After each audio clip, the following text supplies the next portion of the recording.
आदरणीय सभी को आज के इस वीडियो में हम जानेंगे शक्तिला एकादशी व्रत कथा।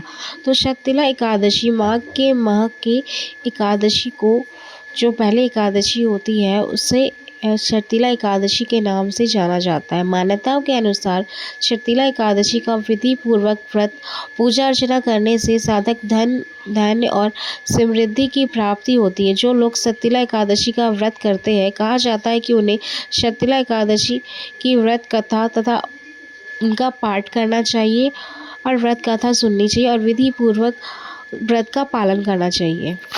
शर्तिला एकादशी व्रत कथा। पौराणिक कथाओं के अनुसार प्राचीन काल में एक ब्राह्मणी थी।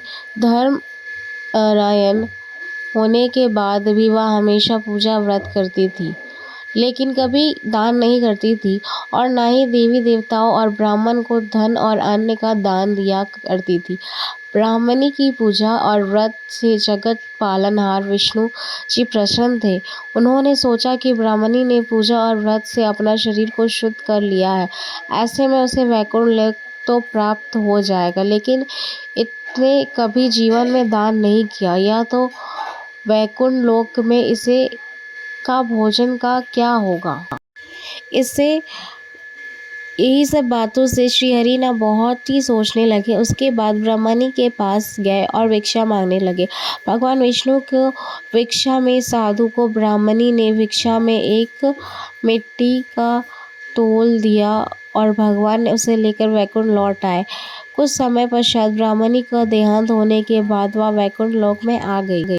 ब्राह्मणी को भिक्षा में मिट्टी का दान देने की वजह से वैकुंठ लोक में महल प्राप्त हुआ, लेकिन उसके घर में अन्न आदि कुछ भी नहीं था। यह सब देख भगवान श्रीहरि ब्राह्मणी ने बोले, मैंने जीवन में सदैव पूजा की और व्रत किया, लेकिन मेरे घर में कुछ भी नहीं है।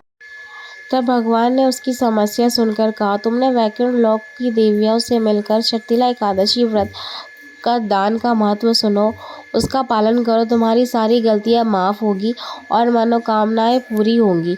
ब्राह्मणी ने देवियों से शर्तिला एकादशी का महत्व सुना और इसके बाद व्रत करने के साथ ही तिल का दान किया। मान्यताओं की शर्तिला एकादशी के दिन व्यक्ति जितना ही तिल का दान करता है, उसे उतने हजार वर्ष तक वैकुंठ लोक से सुख पूर्वक रहता है। इसी के साथ शर्तिला एकादशी व्रत कथा समाप्त हुई।